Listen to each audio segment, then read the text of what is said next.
Welcome back to episode 357 of the Guiding Guns podcast. I'm your host, Troy. And I'm your other host, Doug. We use this podcast to talk about God, guns, and the responsible Christian gun owners' interest. On this week's show, we'll be talking about Elmer Keith's 357 Magnum. Outside of 45 auto, God's caliber, I think 357 is pretty close up there as far as pistol rounds are concerned. Uh, but we're going to talk about that here in a little bit. What makes it so awesome? You can't have episode 357 without talking about the 357 Magnum. No, It's you just, cannot. it's legendary, and it's my first choice of calibers when I was a 12-year-old boy for my first real handgun. I had to have me a 357 Magnum. First of all, we'll thank our sponsors, For Patriot Supply. If you've not checked out For Patriot Supply, you are wrong. As Dr. Paul, as Professor Paul would say, you're wrong. You need to fix yourself. Go over to For Patriot Supply and check out all the cool offerings they've got there. It's coming up on cool weather. Camping is a great thing to do this time of year. You can find all kinds of good food to pack to go on your hikes and camps and fishing journeys, and if you're traveling, you need to keep some freeze dried food in your car. If you've got power outages, like we have these rolling brownouts all over the United States because we're turning into a third world country, you need to have you some food you can fix over a campfire on hand, because the longer that certain people run this country, the closer it is going to look like Cuba. So let's don't forget our friends over at Fort Patriot Supply. Use the coupon code FRN, Frank, Romeo, November, and you get 10% off your first order. Go over there and check them out. Tell them you heard about it over here on Guiding Guns. We appreciate it. I also want to thank Farms Radio Network. If you've not checked out other shows over on Farms Radio Network, you're wrong again. You need to fix yourself. Professor Paul's over there, student of the gun. You can find all kinds of other cool content out there that will help make you happy, wealthy, and wise. No, maybe not any of that, but it might make you have a good time. So go over and check out some other shows on Farms Radio Network and tell them we sent you over that way. PatriotPatch.co. If you don't have a Patriot Patch, you're still wrong. And we've got patches. I think I've been rated. I'm looking in here, and I noticed Gunner was packing off a whole box of stuff the other day. He said, "Can I have these?" And he was going to put them on his. I think we got some rifles and shotguns and ammo cans and all kinds of stuff on this patch here. And some of it's green, so you can't see it on our green screen. But if you've not checked out the stuff they've got to offer there over on Patriot Patch, Jake has been just wonderful to us and has sponsored our show for the last couple of years, and we really appreciate it. They've got shirts and gun rugs and metal signs you can hang up in your man cave or in your garage. I think we lost Doug there for a second.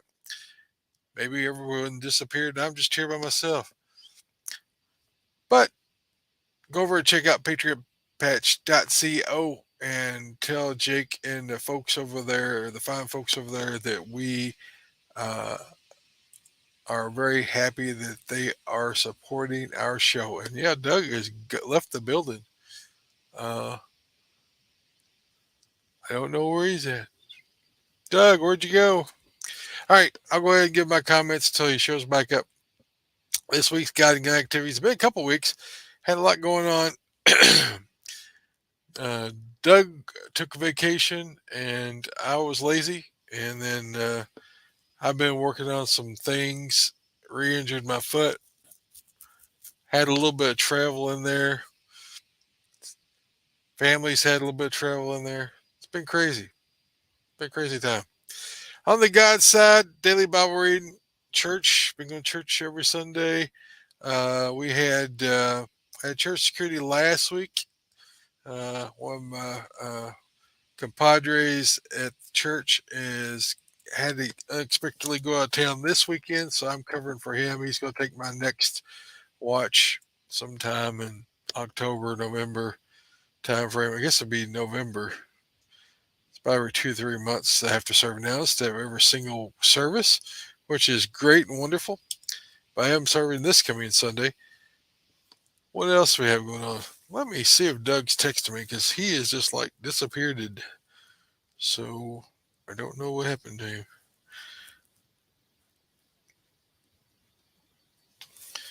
Send him a text message.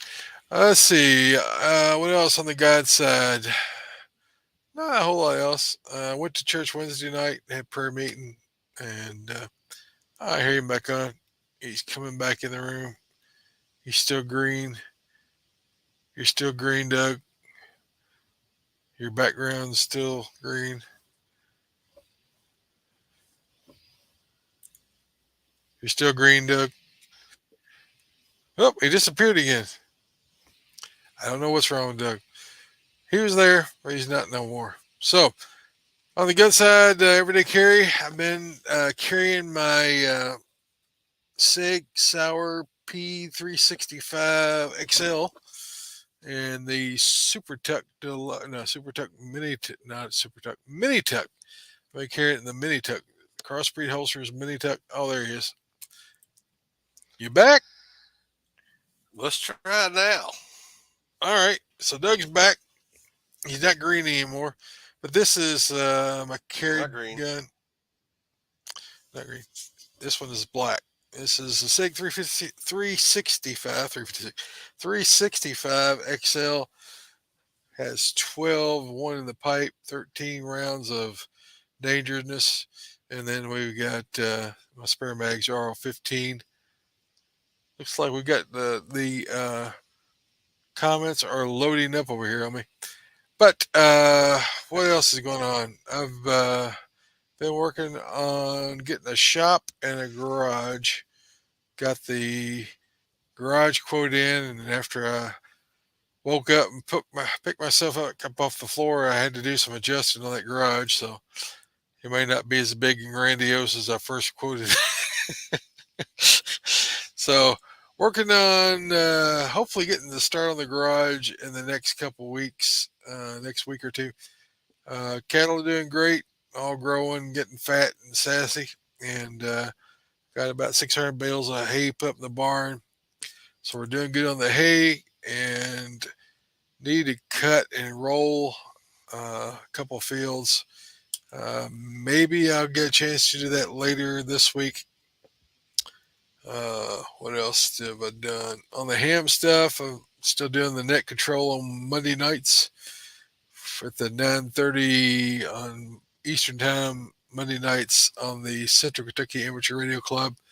I've been guest hosting some on the KY4X Fusion Net as well on Tuesday nights when the regular host is not able to. So I've been doing that fairly often. His work schedule is a little bit screwed up right now. I did put the Yeezy FTM 300 in the Humvee, but it quit working about a week ago. So I took it out and I've got to run some diagnostics to see if I blew fuses or what happened. But it's been like when it quit, it was like 99, 100 degrees every day. I'm thinking it might have got too hot for the radio, but it wasn't running. It was just in the Humvee turned off and the power off of it, but would not fire up. So I don't know if something got too hot or what happened. But I've got an older 2 meter fusion radio.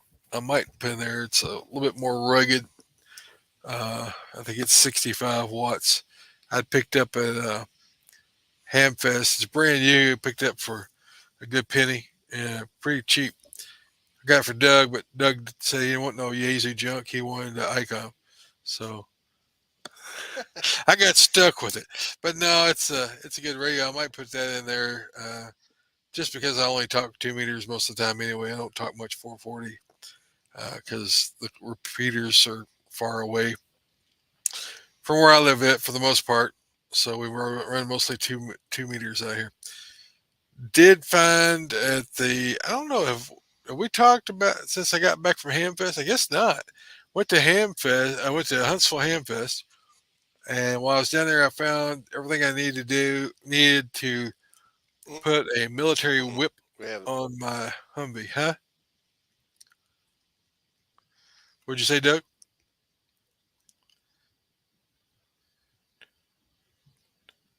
I Doug's can't having hardly hear you at difficulties. all. Doug's having difficulties. Can y'all hear me? And can y'all hear Doug?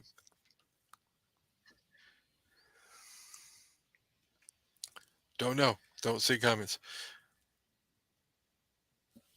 I'm gonna keep rolling with it. You tell me if you can hear me.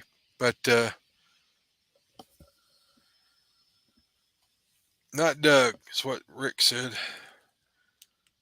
I heard Doug, but he sounded like that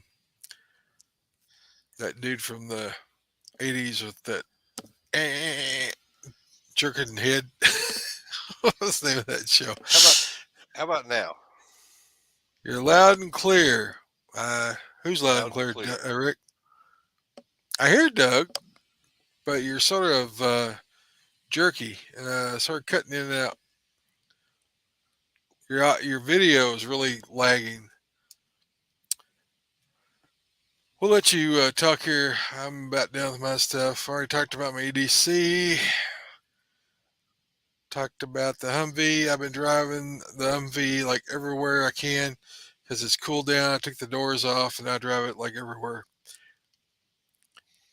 And I've got the 891 I picked up off of another ham uh, club member down here to put in the into the Humvee. But the more I look at it, I don't know if I want to expose it to the kinds of torture that the Humvee seems to be for electronics. So I might just put that in my 250 instead of cooking it and roasting it in the Humvee. But it's getting a lot cooler. This morning it was like 60 degrees out, and it was like the high of today was like 75. I think it was wonderful. Well, that's pretty much my stuff, Doug. Jump in here. Let's see how you sound. I don't know if you can you hear me now. I can hear you. All right. I had to shut down the Facebook streaming, so I can't see the comments over there. So I got YouTube still up. I don't know what's going on unless they're killing my internet tonight. Could be all But this solar activity we're having because our the propagation's like crazy. I mean, I'm hearing people from Texas and Tennessee and Illinois and everywhere, Ohio the other day, coming across on 2 meters because we're having so much solar activity. So it could be that's messing with your internet. Rick's saying he's hearing me good now, so maybe I can chime in here for a minute. Had too much stuff going on. I don't know what was going on. It just froze on me when I dropped out a while ago. I mean, everything locked up. Yeah, but you, like Steve said, Max Headroom. You sounded like Max Headroom a while ago. You was like he's jerking from place to place. And, It was who knows? I have Windstream for my cable company currently because that's all I can get out of here. But I have gig speed that I pay for, and I don't usually get it that often. And but that's soon to be replaced, so that's a good thing. So let's see. On the God Side Sportsman's Daily Devotional, I didn't make it to church this Sunday, but we went last Sunday. Um, I think we did a show since then. Buddy Rick, who's on here chatting with us, he came down and we actually got to shoot a pig, and then went to church Sunday morning. And that was fun. The gun side everyday carry.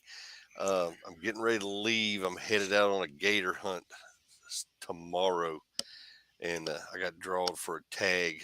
This I it's the first tag I've gotten for an alligator in 6 years. So got to go make the best of it because in 6 years from now, I may not feel like going alligator hunting, but I'll probably still go. You never know.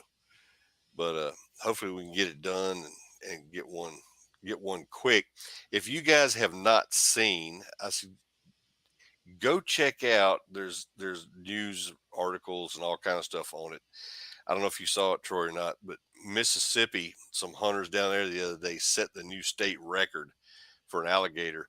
He was just over 14 feet long and weighed 800 pounds. Woohoo! And they got some video of that joker. They were fighting him. It said they fought him for 7 hours. 7 hours. 7 hours on What rod and y'all reel. put a Just bullet in that head? I mean, my goodness, they 7 hours. couldn't get him up close enough to get a bullet in him. If you go out and look at this joker, they said at the base of his tail where it meets the body was 48 inches around. That's a pretty good sized gator. That's probably about what or my tail meets my waist. Yeah, but he had a lot of it strung out there. So He probably have more muscle in his waist. yeah, hey, I'm just gonna be happy if I get an 8 or 9 footer and call it a night. You know, I'll be happy. But hey, we did have a bad thing happen Friday. Winnie calls me. I was on the way home from work. She's like, "Hey, somebody left the freezer door cracked. There's a little bit of water Oh coming out of no! it." I was like, "Oh," I says, "the stuff thawed out?" And she's like, "No." She said, "It's not thawed out." I was like, "All right." So she shut it. I got home and checked it, and it still had a little bit of dripping on it. And I opened the door and checked it out, and I shut it, make sure it was shut good. I went and mowed the yard, come back, and it was still dripping, and I could not hear it running anymore. I was like, "Oh Oh no!" So it was a fiasco of panic because it was the biggest one I had upright. So I oh had to start gosh! getting stuff out of it, and getting in the other two freezers, and I wound up. My daughter Taylor and Tara came over and picked up a bunch of stuff and took home, put in their freezers, so I could save it all. So I got it all saved, so that was a good thing. But I don't have no freezer room anymore, so I'm going to have to get rid of some stuff out of it. But hey, Time for a barbecue party. yes, it is. I thought we were fixing to have one because I had a couple of briskets in there, and Oh man! just a bunch of stuff, bunch of deer meat and stuff, and sausage and stuff that I made from some of the hogs I've shot. But I was like, oh no! So now I got to buy a new freezer. So I just can't wait for that. But I've went away from those stand-up freezers. I just go to chest freezers because if you lose power or something, they'll stay cooler. I think longer than those upright ones. Every time yes, you open it upright, all the cold air just dumps right on the floor. well, it does, but it's hard. It's just harder to find stuff in a chest freezer, especially if you got a big one. Yeah, I we may got have to go to one. I don't know. we got three of them. Or half of our basement's got freezers. We Three. keep. Yeah, I've still got three kids at home that eat like horses. So Oh yeah.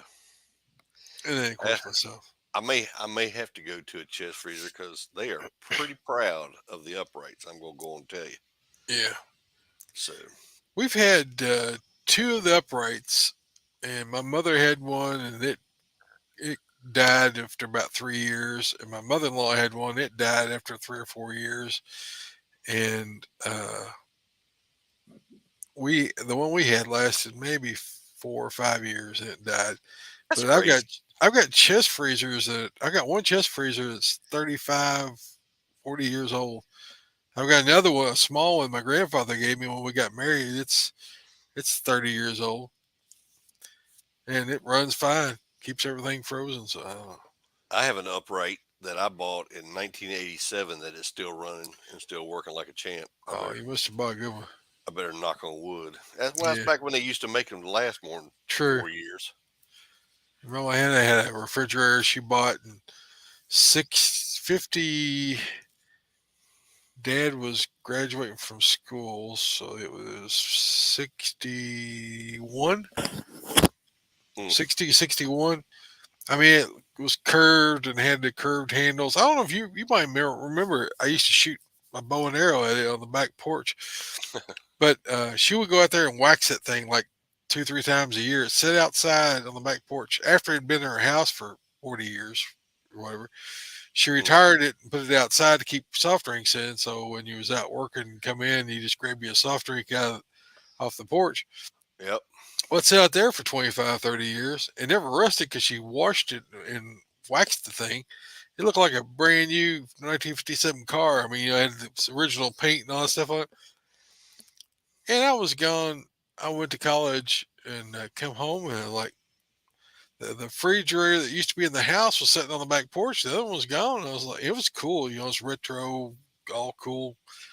Where's your refrigerator at? She goes, oh, I got a new one. And what I did, the nice delivery man took the older one and just set it out on the porch, and he just hauled off the old one. I was like, oh no. I I bet he said, did. I said, he didn't buy it from you? She goes, oh, that thing's old. I was like, yeah. It said it worked perfect. She goes, well, it was really old. I was like, let me call him and see if he still got it. I call him. He goes, oh no, I already sold that. I was No, like, I bet. oh man. I went over there and he hadn't sold it. He put it back in the back of his office and he was using it for his own personal refrigerator. We're wandering off the reservation now, but sorry about that. Go Well, ahead. tonight's show is actually a pretty good one because I had a chance. A friend of mine, a coworker, she had texted me day before yesterday, said her dad was looking to sell some guns. I was like, "Ooh, all right." I was like, "Let's see, what do we got?" And she said, "Well, he's got this one." She sent me a picture. It was a Glock 27, Mm, 40 cal. I said, "How much do you want for it?" She said, "I don't know. He don't know what they're worth. What do you think?" I said, "Well," I said, reeling "I don't you know." in, baby. Huh?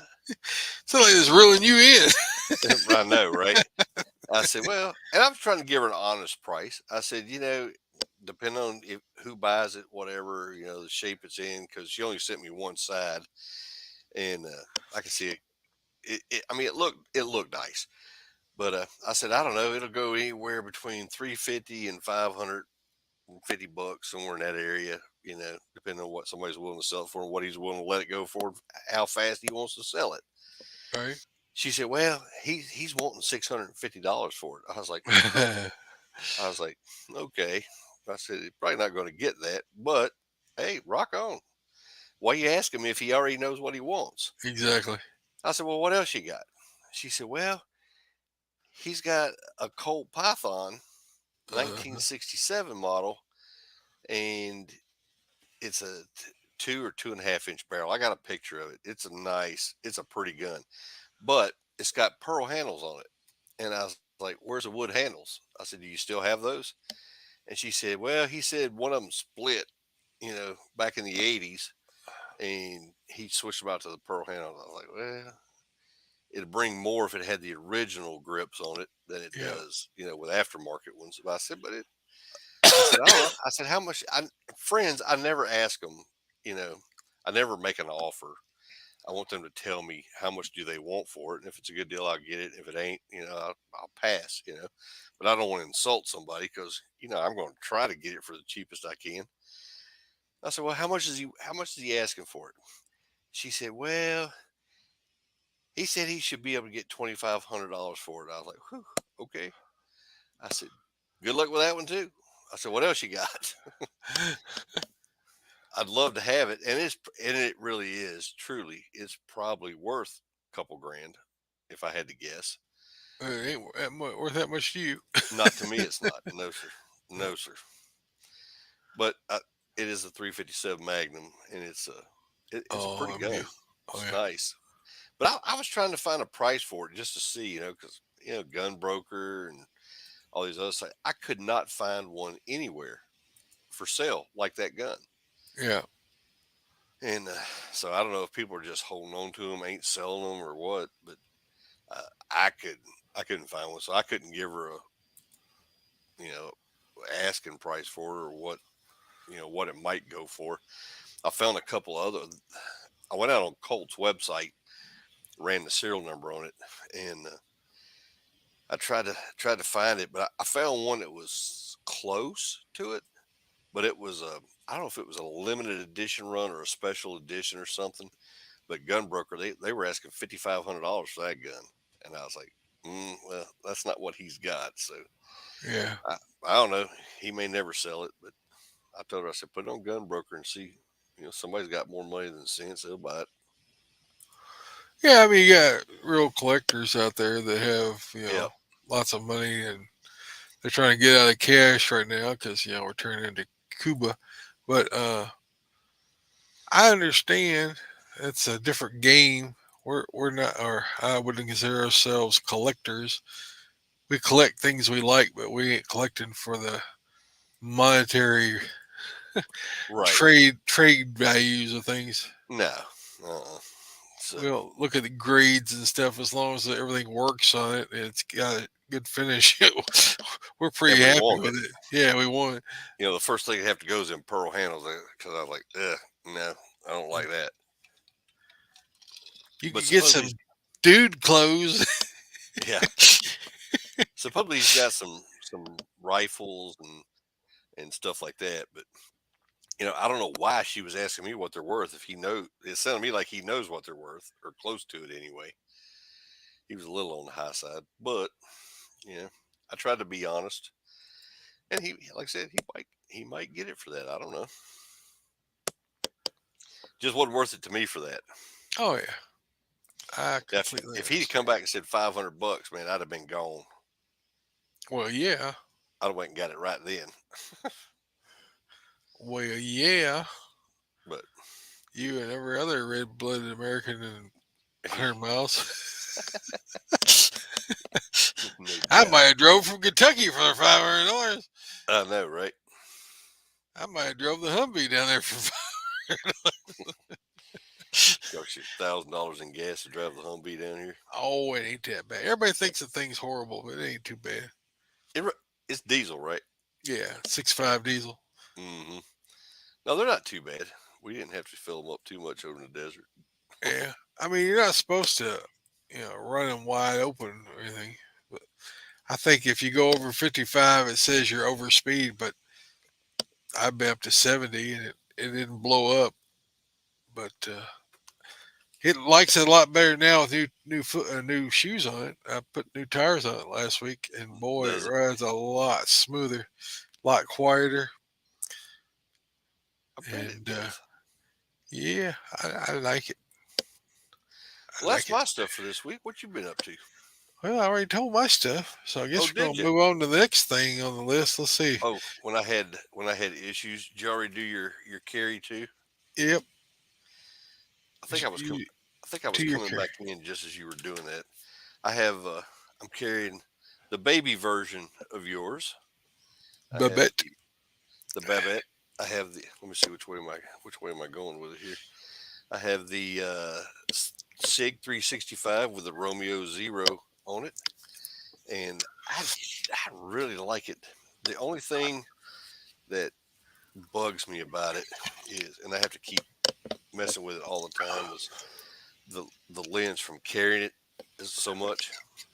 It gets dust and stuff down inside the lens, and it's Yeah, hard to clean it out. I clean my lens about every other day. You just about got to. Yeah, it's a cup. I mean, that's the only thing about these red dots is they're practically a cup that catches every bit of the skin, dust, hair, clothing material, whatever gets caught in it. I blow it out every time I put it in or out, and then I take a glass wipe and wipe it out real good. What'd you say? You got the XL, right? Is that the one you're carrying? Yeah, Excel. And you got what's your magazine in it? How 12 many? plus 12 plus 1. 12. Oh well, hey, that's what that's what that one is. I got the 12 plus one in And my spare mag's 15. my my spare mag's 10 with the extended grip on it. I got the 12. I got the 12 in it right now, Yeah, I bought but I could put three a of the. 15 in it. I got on Sig's site and ordered three of the 15 rounders. Oh yeah. And so they fit.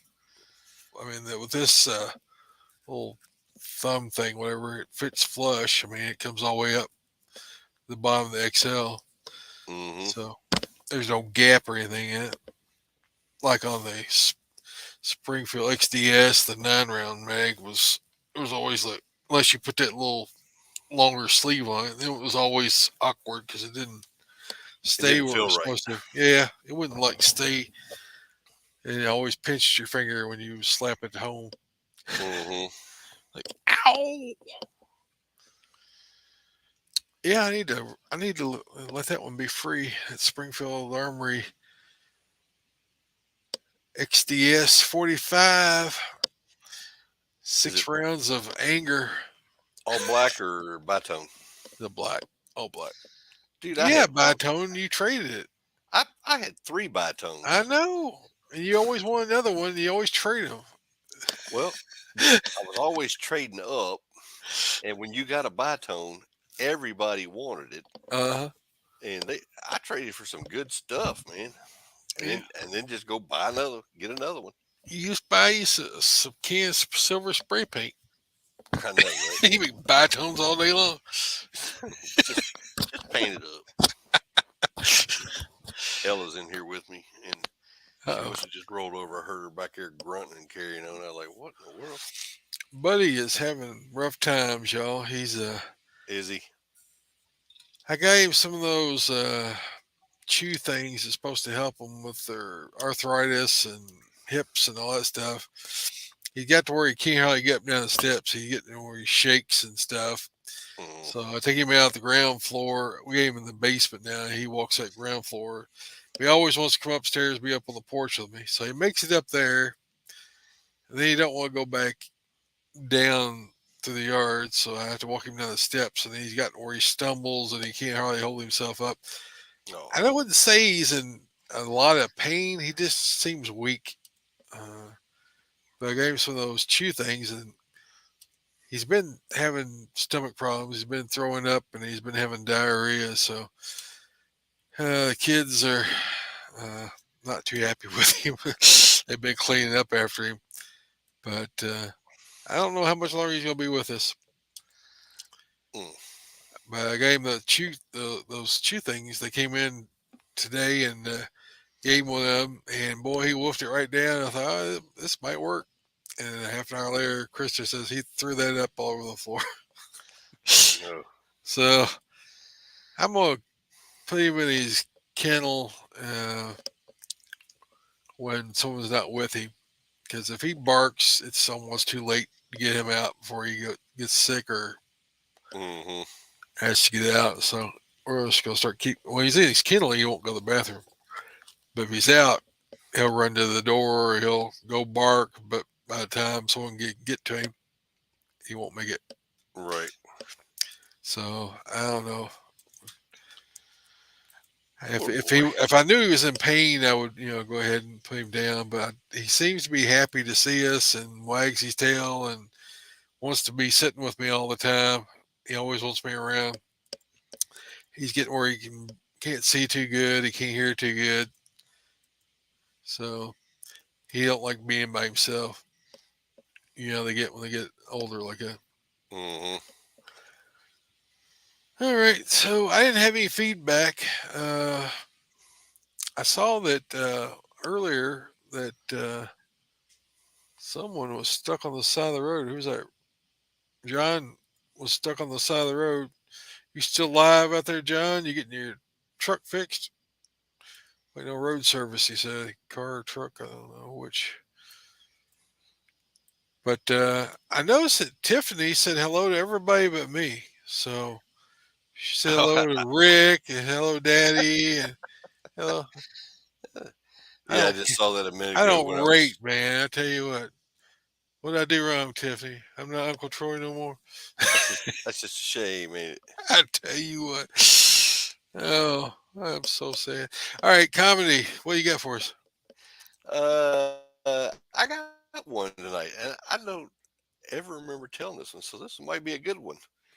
So, a minister decided that a visual demonstration would add emphasis to his Sunday sermon. Four worms were placed into four separate jars. The first worm was put in a container of alcohol. The second worm was put into a container of cigarette smoke. The third worm was put into a can of chocolate syrup. and the fourth worm was put into a container of good, clean soil. At the conclusion of the sermon, the minister reported the following results: the first worm in the alcohol, dead. The second worm in the cigarette smoke, dead. Third worm in the chocolate syrup, dead. The fourth worm in good, clean soil, alive. So the minister asked his congregation, so what can we learn from this demonstration? A little old woman in the back raised her hand and said, as long as you drink, smoke, and eat chocolate, you won't have worms. Well, it seems logical to. It seems logical. They Uh, speak highly of you, just not on a podcast. What were you referring to, Rick? It's been 5 minutes since I last talked. I don't know. I don't know. John says he's still waiting in his large car, week and a half old tire. It's probably from. Oh, he's talking about Tiffany. oh, I'll take your word for it, Rick. I'll take your word for it. All right. I like the joke. Nice. This date in history, and I'm sure Tiffany is fine. I'm just aggravating. This date in history, you guys, history lesson here. I What we do. got? I got three here. So, this Woo-woo. day in history in 1854, major outbreak of cholera occurred in Soho, London. Physician John Snow goes on to call it the most terrible outbreak of cholera which ever occurred in this kingdom. In 1888, the body of Jack the Ripper's first victim, Mary Ann Nichols, is found in Whitechapel in London's East End. And in 1997, Diane, Princess of Wales, died in a car crash in a road tunnel in Paris. I don't know why they all were London ones, but that's just the way it worked out. I guess we didn't do anything in the United States today in history. I guess not. Apparently, you don't want to be in England anytime on August the 31st. No, you do not. Word to the wise: stay away from the great kingdom, the Great Britain. There, August 31st, bad time to be there. Cholera, Jack the Ripper, and Princess Diana. Of course, she died in Paris though, She but did. she was from Wales. But I remember that when that happened, it was like on the news forever. Oh yeah. And then the dad of the guy she was in the car with, and then they like left her in the car for 5 hours or some crazy amount of time instead of taking her to the hospital, which was a mile or two away or something. Really weird stuff. Hmm.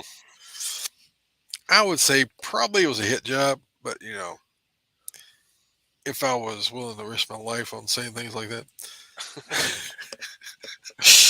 All right, Bible verse of the day. I have no way. I do not want to commit suicide. I love life. I did not kill myself. I did not kill myself. I would not kill myself. I'm a very happy person most of the time, except for when I'm hurting. All Indeed. right, let me see here. We shall present the Bible verses. Maybe. It's got to tell me 14 different ways to Sunday how to do something. Bible verses this night are coming from Psalms 34, verses 18 through 22. The Lord is near to the brokenhearted, He saves the crushed in spirit. Many are the afflictions of the righteous, but the Lord delivers him out of them all. He keeps all his bones, not one of them is broken. Affliction will slay the wicked, and those who hate righteousness will be condemned. The Lord redeems the life of his servants. None of those who take refuge in him will be condemned. So, what is all that about? Well, David, I believe David was the author of this. Of David. Taste and see that the Lord is good is the sort of the heading here under the ESV version of this verse. But David was somewhat of a prophet. Some of the things that he talks about as the psalms that he wrote uh, are prophetic of Messiah, the coming Messiah. Like here in verse 20, he keeps all of his bones, not one of them is broken.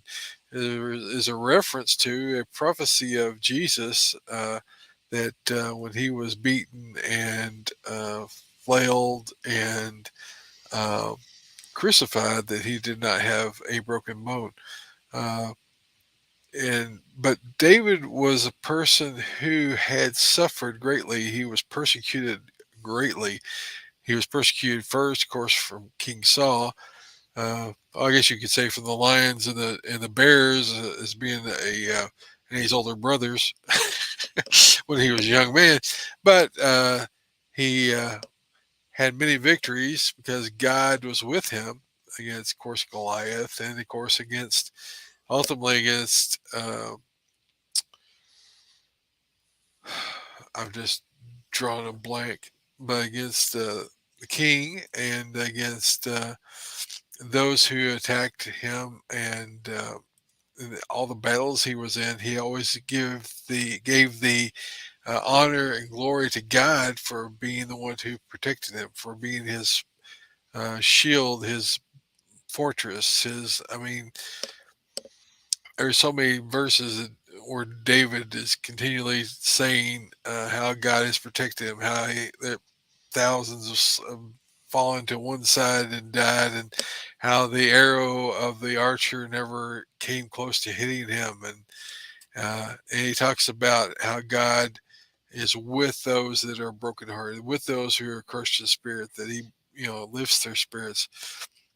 But it's important that we understand here that we can't find our happiness, we can't find peace, we can't find joy in material things because they are transient, they don't last long, they will disappear. You can't find your happiness in another person other than the person of Jesus Christ because everyone else will let you down. And even those who you would think never would backstab you or mistreat you will let you down. Uh, because, be honest about it, 99% of the time people are thinking about themselves, usually. There's a few really good people out there that put others first, but most of us are pretty self centered. So, whatever is highest on our priorities, probably what decision is going to be made. That wasn't that way with Jesus because he wanted to honor his Father, and so he was obedient even to die and to die on the cross. And he died for us while we were yet sinners. But in this verses here, in verses 18, that Lord is near to the brokenhearted and saves the crushed in spirit. And I can tell you that if you are a believer, if you're a follower of Christ, there are times that God will allow things to crush you and defeat you because he wants to get your attention. Especially if for some kind of a hidden sin that you're sort of blind to. We see this in David's life where he goes and takes Bathsheba and then gets her husband killed, and Nathan has to say, hey, gives him this little parable about the lamb, right? And how someone stole the lamb from the farmer and only had one lamb, and uh, and so that David could actually see his own sin. Sometimes we're blind to our sin. Sometimes we think that we're doing everything right, uh, and we sort of just have a blind spot for it. And as believers, we're called to help one another out when we see a brother or sister that's being afflicted by sin. Sin is a deadly thing, and God hates it, and we're called to hate it. And sometimes we play with sin. It's like a little pet viper snake. It's cute, and we think we have control over it. We can put it in our pocket. But if that thing bites you, uh, it can put you in the ground, right? So a lot of times we play with our sins like playing with the venomous snakes. We think we're in control of them. We think that we know what they're going to do, and we think we know how to handle them. But those little dudes are quick, and sometimes they'll turn on you. And when you least expect it and are looking in the wrong direction, you could get bit by that sin, and it will always cost you. It will always cost you something. It will cost you pride. It will cost you uh, relationships. It can cost you health. It can cost you wealth. Uh, but you play enough with sin, it can cost you your soul. So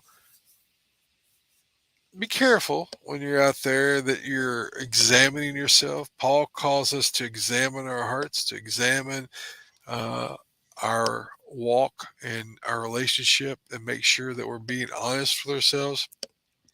Because I can look in the mirror and man, I look awesome in the mirror when I'm looking straight on, because the mind will like block out these big parts of me that look really sick and stupid. But somebody take a picture at you at a family reunion, you're turned sideways and grinning, you look like 5 times fatter than you do in the mirror. What is it? What's that about? Well, it's because you don't really see yourself as others see you. You see the parts of you that you like, and your mind just sort of takes away the things you don't like until you see a picture from an angle that you didn't see before that's revealing all those things that you thought you had hidden, right? All those things you thought, well, this black shirt's going to cover that up. But in reality, people, your friends see you from 3 dimensions. We only see 2 dimensionally in the mirror, right? Right. You take a picture or video of yourself and you're like, hey, oh man, that's why the camera adds 180 pounds. No, it's actually the way you really look. It's just you're always seeing 2 dimensions and you're always squared up with the camera and you're putting your best angle for it. It's the same way with your walk. All right. It's the same way with your faith walk. You may say, hey, me and God are tight, man. We're good buddies and I'm walking the line, and your buddy's looking at you like, are you drunk? You were doing this yesterday, you're doing that today, and then I heard you talking like that. And you're like, oh man, don't be so hardy. No, they're being honest with you. You have to be examining yourself and being realistic. And you know what helps do that more than anything else? What helps you examine yourself? Reading the scripture. Because when you read the scripture and God talks about so and so committed this sin and it was offense to him, and you're like, well, I wouldn't do that. And then it's like immediately God says, haven't you already done that? And it brings to your mind something that you've done or said, or some kind of thing that you thought you were sneaking got by God. God reveals that to you. God reveals your heart and your sin through scripture. And I don't know if that's why people don't like to read it. I know at times I've not liked to read it because it's convicting. But God doesn't convict you to leave you stuck there as a prisoner. He convicts you so that you can confess your sin, and then it's like it never happened. Now, I'm not saying that your sin won't have lasting effects here on this planet before you go home to be with the Lord. But in God's mind, once you confess your sin is like it never was. Doesn't mean that you still don't go to prison for doing some kind of a criminal act involved with that sin. But you and God will then again be tight, right? You'll be good buddies because God cannot have a relationship with us if we're living in sin. If we're committing sin yet calling ourselves believers and followers, because if we're actually following, we would be obedient, and we're not obedient because of fear. We first have fear because we know God is going to judge us, right? But that fear is to drive us into repentance, which drives us into a relationship.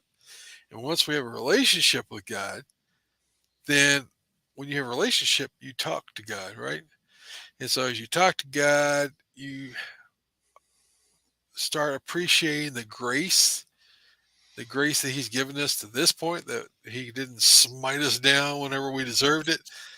Yet He gave us opportunities to understand our need for forgiveness, and gave us time to ask forgiveness for our sins.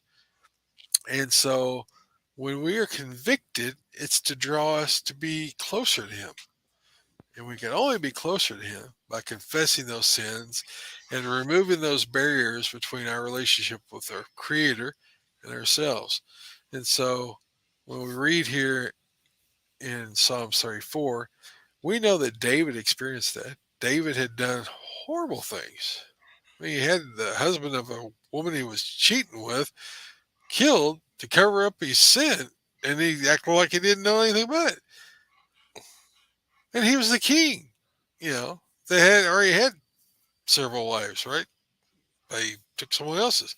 So this dude wasn't in any way perfect. But what made him a man after God's own heart is that he recognized his sin. Sometimes after Nathan slapped him upside the head, said, "Hey, look what you're doing here." But he accepted the the the message. He confessed his sin. He asked forgiveness for his sin. He was repentant of his sin.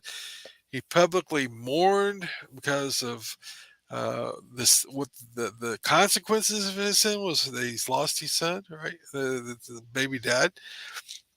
All these things are penalties, but they drove him back to his relationship with God the Father. And so when we go through hard times, when we're crushed and brokenhearted, maybe it's God just trying to get your attention. Maybe God's got a message for you and you need to be paying attention to what it is. And those hard times can sometimes you can look back and say, boy, I'm glad that God smacked me around and kicked me to the curb to get my attention, because instead of uh, being happy and going to hell, you experienced pain and grief and found out that your soul was in peril and that you had a need to repent from sin and change your ways that will have a lasting effect in your family's lineage for eons to come. We don't know how long, right? Because whatever we do is going to be known by our children, by our grandchildren. The mistakes that I've made will be known by my kids and grandkids. There's nothing that you do will be covered up. I've heard about things that my father did years later to his embarrassment, things my grandfathers did years later. There's no skeletons that stay in the closet. Those skeletons come flying out of that closet all the time. So if you got sin in your life, confess it, get it out in the open. It doesn't become a tool to be beating you up with. You need to get that out of the closet because you need to confess it so that you can have your relationship with God, your creator, right? And so you will not feel that burden of that sin debt over you. Well, that was a long, drawn out explanation of Psalms Psalms 34 verses 18 through 22. Doug, you want to add anything to that tonight? No, you summed her up on that one. Well, we're going to roll on into ye old. Let me kill this thing real quick. That took us out of that. On down to the venerable 357 Magnum. Where did 357 Magnum even come from, Doug? You know? I do. It was actually Phil Sharp and Yep. Elmer Keith Yep. that came up with the concept for the 357 Magnum to increase the power of a 38 and get close to the 44. The I guess it would be the 44 special back then, right? Yeah. So they Hey, pitched go ahead. they pitched it to Smith and Wesson, Yep. and they thought it was a good idea. In the first iteration of it, I think they called it the 3844, which was like 3844. it was a 38 bullet, the 44 case neck down with a more powder in it, which got them that higher velocity, right? So it was a wildcat type of cartridge. They were wanting that 1,400 feet per second because the old 38 specials, I think they were like 800, 900 feet per second, somewhere in that range. Mm-hmm. And a 158 grain bullet going that slow is, you might as well have a 45 auto because you'd have more hole and it's and more lead too. I mean, you'd be instead of 158 grains, you'd be 220 most of the time. Right. And so, if you're going to, most revolvers, of course, were chambered at 38. So they were wanting a hot load that they could put in these 38 revolvers because this was in the 1920s, I guess, when this they first started cooking this thing up, the Roaring 20s. And so most of your guns were 5-shot revolvers with a 3 or 4 5-inch barrel. I think some of them actually made up to 8-inch barrel. But they ended up coming up with the combination and calling it the 357 Magnum, which was, of course, the same diameter as the 38 Special, which is, of course, the same diameter pretty much as a 9 millimeter Luger. Something about that, 38 caliber, 9 millimeter caliber, just is good. Got a good coefficient. It's a good flying cartridge, and you can load it up pretty hot. Uh, Even the 327 Magnum now, it's a little bit smaller, but that's another one of those really great flying calibers. It's the same as the old 32 auto size round, but just a heavier, faster round that has more penetration and more damage. And then, of course, Elmer sort of became the cheerleader for it and really pushed that cartridge. It really picked up in the 40s, 50s. Go ahead. No, I was going to say it did. It was. I was reading about it, so it was very cool that it is 0.125 inches longer on the case size than a 38 special. Yeah. So it's not dramatically bigger than a 38, but No. Well, they had to beef up the frames of the revolvers because the right. frames couldn't really handle that kind of recoil, that kind of pressure. Plus, the cylinder walls on the cylinders themselves had to be thicker to handle the pressure. But once you had that higher pressure rating, you could shoot the 38 special in there for practice or for plinking around or whatever you want to call it. Hmm. Yeah, I mean that was one of the reasons at age 12, I wanted a pistol, and I took my pig money and I told my dad I wanted a Smith and Wesson Model 19 Combat Magnum. I wanted a 4-inch barrel on it, and I wanted that because the state police carried the 66, which was a stainless, but I thought the blued was a prettier gun. Some of the police carried a 19 Combat Magnum, but I thought, well, the police carry it. It must be the best one you can get. Little did I know, but Right. that was before the Dirty Harry movies came out, and I saw the 44 Magnum. My first 357 was a Colt Trooper 3 that I Yeah, had. I had it. bet you I had wish it for a long time. bet you wish you still had it. I do wish I still had it because I like that gun. I And know. I wish I still had that Smith and Wesson too. I do you sold it because I needed a car payment, and do then I you got know it what back the years first later. do you know what the first 357s sold for? I don't know what that sold for. $60 when they first came out with them. It's probably a lot of money back then. It probably was. It was. I was reading part of it. It was $15 more than any of the premium guns at Smith in the Smith and Wesson line at the time. Yeah, so that was a lot of money. So if you look at the premium line of Smith and Wesson pistols today, and think of that would have been what? That's 25% more than any other gun. Oh yeah. $15 or $60. That'd be 25% of that would be three-fourths would be 45. So the average gun sold for 45 and it sold for 60. So you're talking about a 25% increase over the modern high-end Smith and Wessons, which are going for what, 2 grand now, 1,800, two grand for revolvers. The Smith and Wesson performance stuff, Oh, ah, yeah, maybe probably. 1,500. So you're looking at, I mean, if you were 20%, 25% more than the premiums are going for what, 14, 1,500. So they'd be going around 1,700 for that. Hmm. Probably. It's not because the guns are that much more valuable. It's because our dollar is worth less because they've been printing money nonstop since 1935. They took us off the gold standard in 72. Nixon did. Before that, we had the Great Depression. They went to central banks printing our currency, and we don't print currency anymore. That's a whole other conversation, and you might be sick of me talking about it. But you could read a book called Monster from Jekyll Island if you want to get enlightened. Just saying. All right, but yeah, $2,000 to $4,000 now for that same revolver. I see Well, that. yeah. If you could get the revolver, because the very first 357 Magnum was delivered to the FBI director J. Edgar Hoover in the day. Oh, Mr. Ladies Underwear.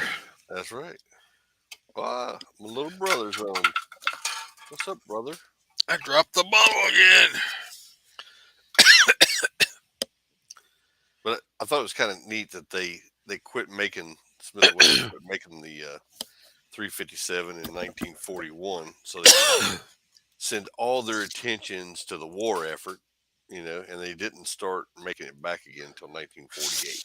That's because they had to get all that 45 ACP over there. Hmm. Pat needed to shoot down airplanes.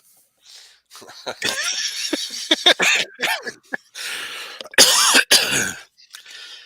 Hola, like amigo. I do like my I do like my Smith and Wesson. I have a well, mine's not a 357. Mine is a 44 Magnum. I figure if you're going to get some power out of a 357, you might as well get it out of a 44 too, right? That's true. I have been looking at those high-end Smith and Wesson revolvers, but I don't have a. Only 357 I got right now is a Ruger SP 101. I love that little gun, but I don't think I've got any other ones. I have my mother's Colt 38 Special Airlight. I'm trying to think of any others I've gotten a 357. I think I've sold or traded every one I've had other than that one. I got two 38s. I don't have a 357 anymore. My uncle had left me a 357 Colt 357 uh, detect. What was it? It was a nickel plated one. My great uncle, I should say, The had left. detective.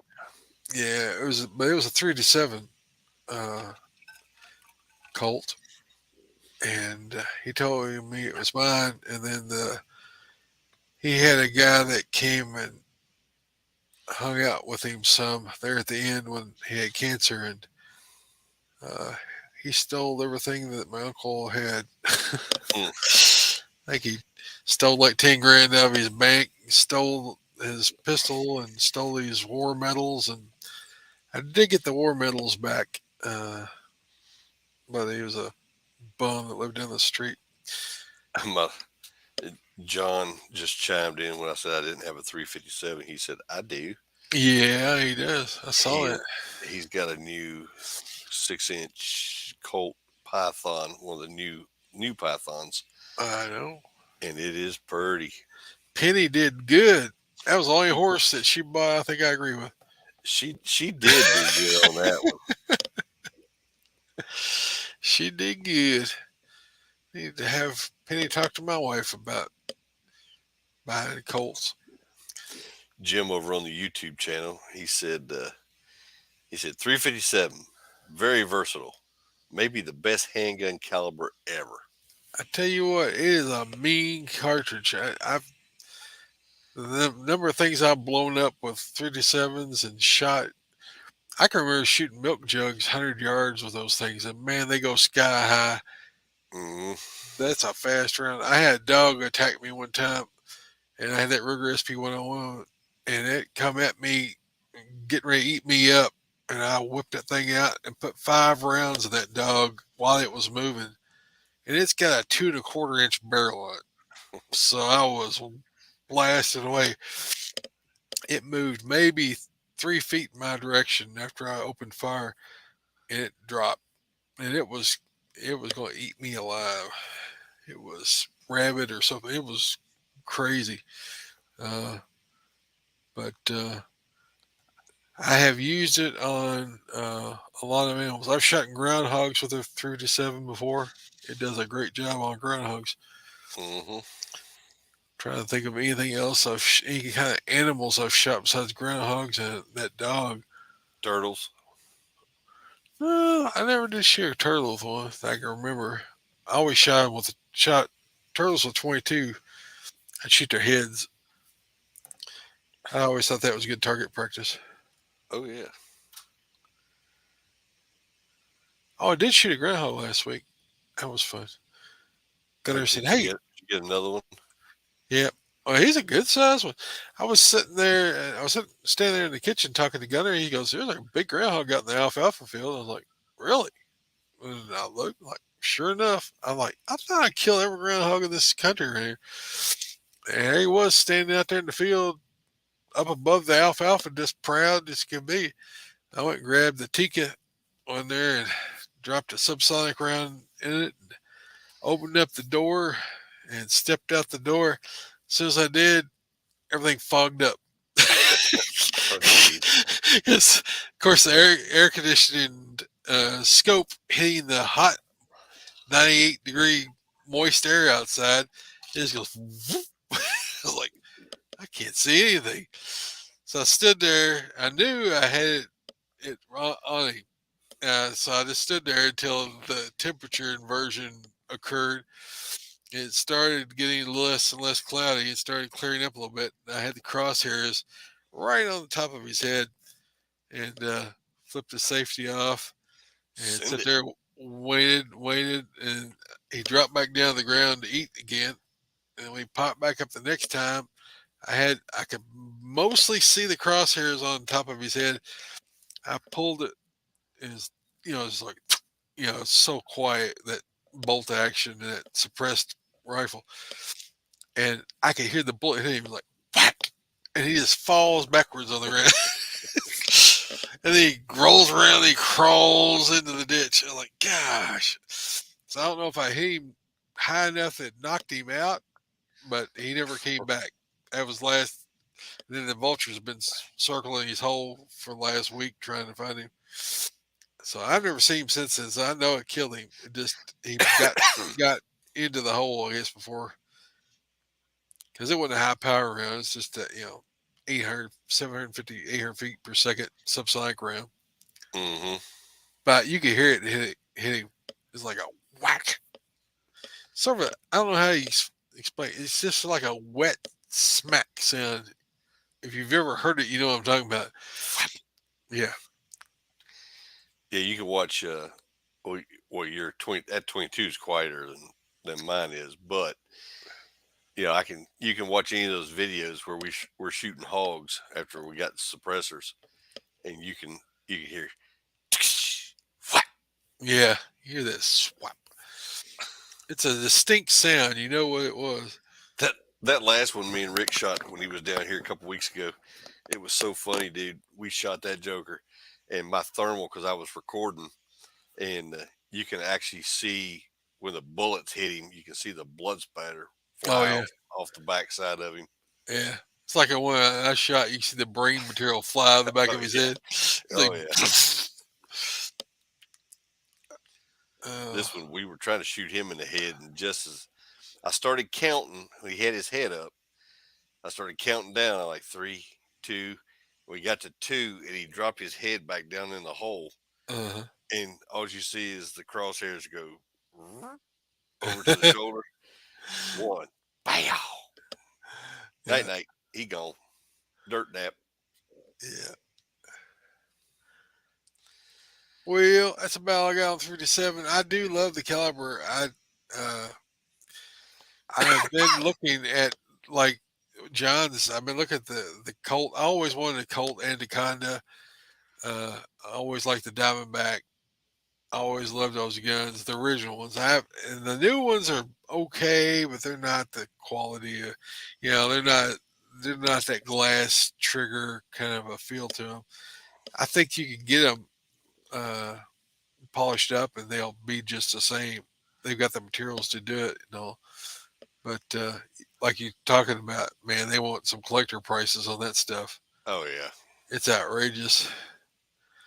I'd It's love to out. have another 357. Yeah, Uh, I got the dies to do all kinds of reloading for 357. I love reloading 357. Straight wall cartridge, just an easy reload. And I'd like to 38 have. special's a lot of fun, just to shooting. It is. I'd like to have a GP 100. Yeah, That's a nice gun in I, 357. I really like that little SP 101. It's just so compact. I mean, it's a 5 rounder. They make that in a 327 in a 6 rounder, I Hmm. think. And I think they make the GP in a 7 rounder, the 327. But that 357 Magnum, man, it's just a get 'em kind of type cartridge. And I've got bear loads in 357 Magnum. When I'm in bear country, I keep the SP 101 in as a backup gun. I It's would just a probably little be bulldog. I would probably be carrying the 44 Magnum in the chest rig alligator hunting tomorrow night. A lot of money dropping in the swamp. Well, we're gonna be on the lake, so That's worse. well, true. Deeper. I don't know if I want to pack around a expensive gun like that.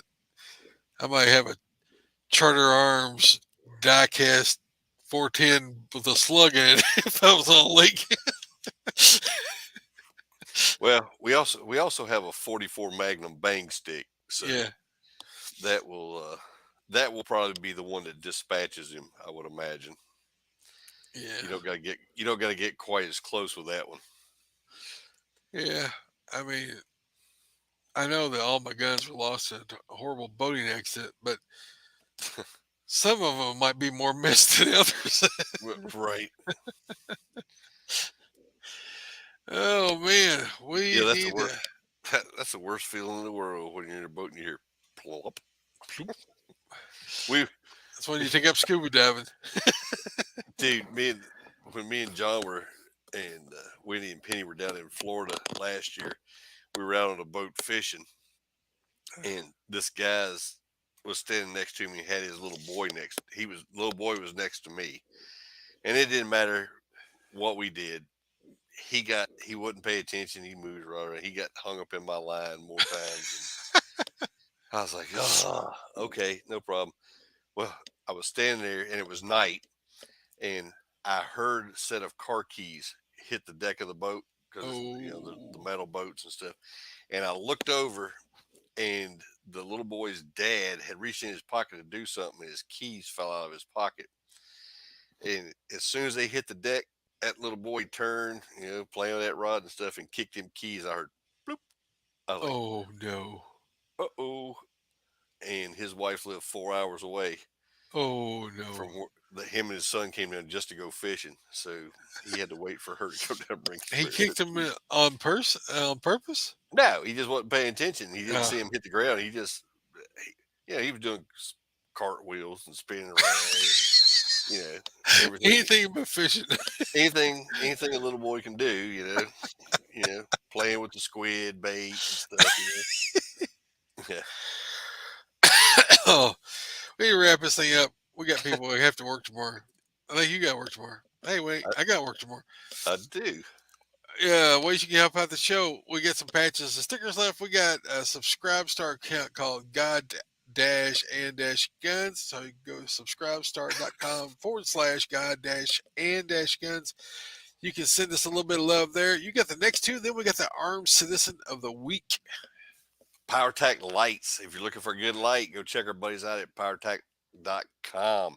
I'm going to be using my headlamp. I'm going to be using my 4,000 lumen handheld tomorrow night. So if you're looking for any kind of light, hunting, gun lights, go check our buddies out at PowerTac.com. Use promo code God and Guns. They'll give you 30% off for just listening to the show. Woohoo. Also, Crossbreed holsters.